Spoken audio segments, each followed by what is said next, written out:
The dominoes falling is a good metaphor. It's, if you got 100 dominoes, you knock the first one, they're all going to fall. That's just physics. So how do you stop that? How do you stop that crisis? Well, you truncate, you drop a steel wall between two dominoes, and this one hits the wall and this one's still standing.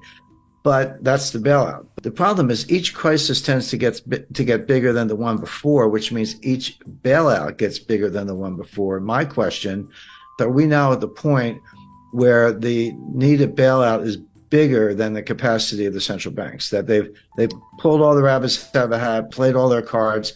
And again, this goes back to what I did say about the Silicon Valley Bank rescue. It is the biggest bailout in history, and I can explain why. But if that's the case, what else do they have? Jim Rickards said that this is the biggest bailout in history. 97% of the Silicon Valley Bank deposit is uninsured. That's really scary, but it is the reality just a couple months back. Many big companies such as eBay and Roku had their deposit in the bank. And also small startups with just 100 employees with $5 million working capital. What happens when the bank can't meet its obligation because they don't have the money? Well, there will be a bank run. Started with one guy named Peter Thiel who tweeted on Twitter, and boom. You got yourself a bank run. Back in the days, people would wait in line and crammed in the bank just to get their money back, but now we can move billions of dollars just with our iPhone. And Jim said that the next crisis will be in the dollar itself because people will lose confidence in it, so we can't bail out the dollar with the dollar itself. So what should we do? Let's hear more from Jim. So now we're dangerously close to the point where, as the crisis gets worse, it's no longer, oh, gee, let's wait for the Fed to bail it out, or let's wait for the ECB to bail it out. You get to the point, I think we're there, where you say, no, these guys actually can't stop it. And you lose confidence in the currency itself. It's the dollar. The crisis is the dollar itself, and the euro, goes along with that. And then that's the crisis. And there's no way to bail out a dollar crisis with dollars, because you're just pumping more of what people have lost confidence in. And then, then where do you go? And there are good answers to that. We've seen it again. We've seen it all before.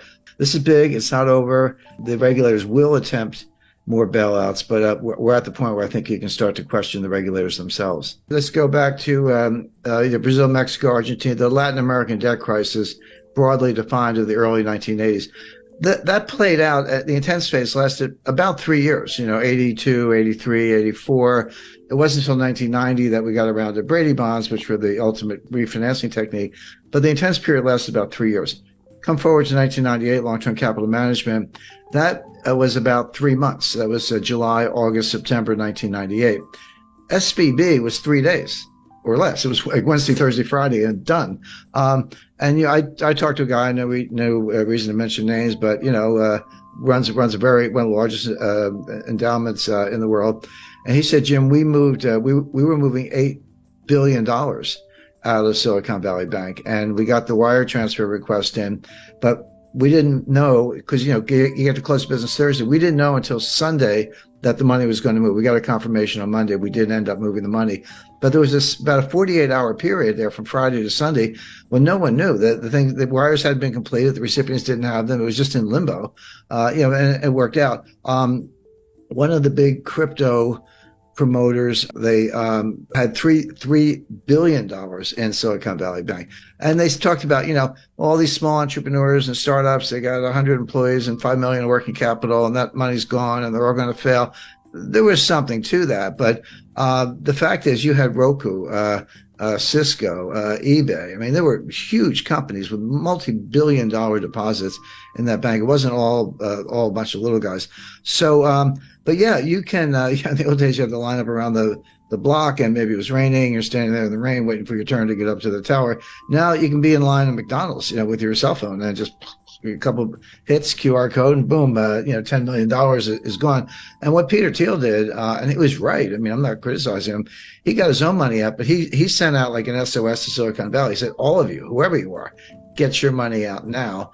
And a lot of people did, and that was that $40 billion. So the time frame is becoming more compressed because of technology. You're exactly right about that, which means that the response function has to be equally compressed, or else you are going to have all the consequences of an honest to goodness global financial crisis.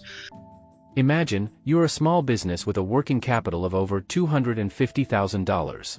And then some weird thing happened and you can't get your money out of your bank. Let's imagine this frightening scenario happened. What is the most likely to happen is, your money might be gone. It's not frozen or suspended, it's gone. And it's not just in theory, it's already happened. You can hear it directly from Jim Rickards himself. And I'm not sure if everyone knows the sequence, but on Friday night, March 10th, the FDIC took over Silicon Valley Bank. And they issued a press release. And they said, here's what we're doing. We're taking over. We're putting it into what's called a receivership. Anyone with $250,000 or less, your deposits are fully insured. No worries. You'll have your money Monday morning. And over $250,000, your deposits are gone. They didn't say frozen. They didn't say suspended. They said gone. And they gave you a receivership certificate, basically an unsecured printed up IOU from the FDIC, but not money.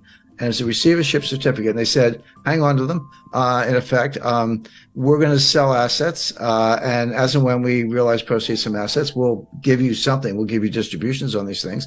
Don't know how much, don't know when. We'll do the best we can. Remember in the RTC days in the early 90s, it took them 2 years, and they were very efficient. I worked with them at the time. We were in their offices when we were sitting on boxes because they didn't even have furniture, but they were doing deals. So they had the right attitude, but that took 2 years. So, and that was it. Well, that's when I called the billionaire crybabies came out in force. Bill Ackman, all these guys. Oh, you got to save us. I was like, well, you got to trade on Bill. $5 billion is not enough. But anyway, they pounded on the White House all weekend. Now here's something that very few people, almost nobody knew at the time except the management, although they seemed to be asleep at the switch.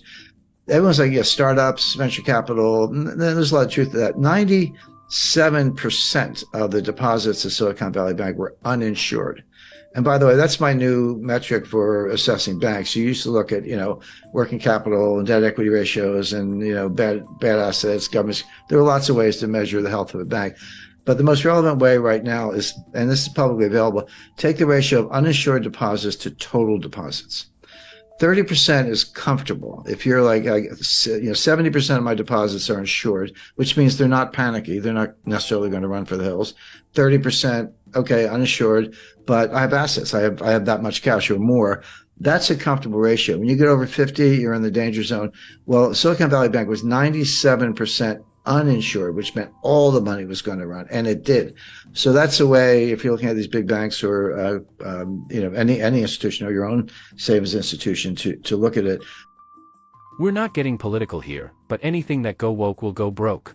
SVB invested a lot of their customers' money, well maybe 97% of them, into what Jim Rickards called a green new scam projects, like investing in wind turbines, new battery technologies, electric cars, etc. The point is there's a lot of government subsidies and corruption in the so-called ESG investing. And your money is in a high-risk position if your bank is invested in these projects. But Silicon Valley Bank was a climate bank.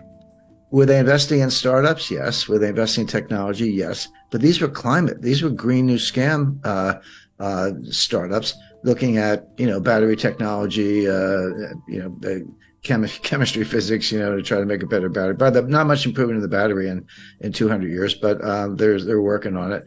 Wind turbines, other sustainable fuel alternatives, et cetera. Again, do that if you like, if that's your field of research, but so much of this is subsidized by the government and then further subsidized by Silicon Valley Bank. And that's where the assets were. That's where the loans were, by and large. And so the White House is getting hammered, not only because of entrepreneurs, job losses, and by the way, we are in an election cycle here in the United States, but from the greenies who are extremely powerful. So that was Friday night. So Saturday, everyone's crying to the White House. Sunday night is 6 o'clock. By the way, mark that on your calendar. Sunday, 6 p.m. is when they tell you what they're going to do. 6 p.m. Sunday, November 12th, they came out on, March 12th, they came out on Silicon Valley Bank. The following week, 19th, that was Credit Suisse. And then the week after that was something else. But they always announce the collapse on Friday and they announce the relief on Sunday. So they have the weekend to work on it. But you got to be careful about 3-day weekends. Easter, Easter's an example. But